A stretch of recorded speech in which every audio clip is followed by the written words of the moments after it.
మేము గెలిచిన లేని ఎర్రయ్యకుండా వీళ్ళని అనకుండా వాళ్ళు చేయాల్సిన పని చేస్తున్నారు కదా. మరి పార్టీ లక్షణాలు అంటే అయ్యాగా.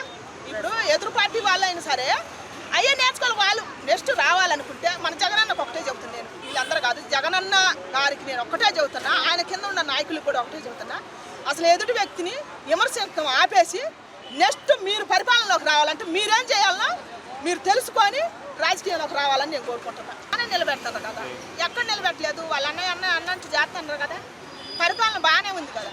ఇప్పుడు రాజకీయం అంటేనే ఒకరినొకరు నిందించుకుంటారు.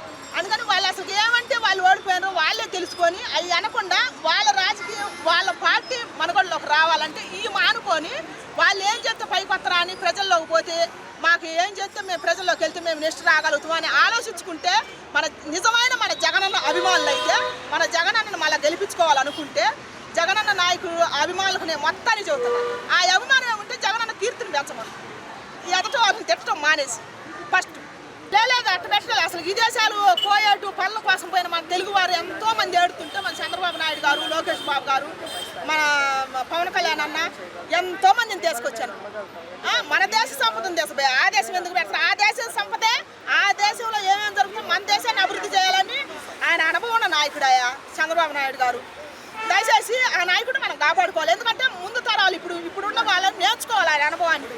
ఆయన్ని విమర్శించడం వదిలేసి ఆయన అనుభవాన్ని నేర్చుకోవాలి. అక్కడ చంద్రబాబు నాయుడు గారు అయినా సరే, ఇక్కడ ఈయన కేసీఆర్ గారు అయినా సరే, వీళ్ళిద్దరు అనుభవం ఉండోళ్ళు, వయసు ఉండోళ్ళు, వాళ్ళ పార్టీ మీద పట్టు ఉండోళ్ళు, వీళ్ళ దగ్గర నేర్చుకోవాలి ఇప్పుడు వచ్చే నాయకులు.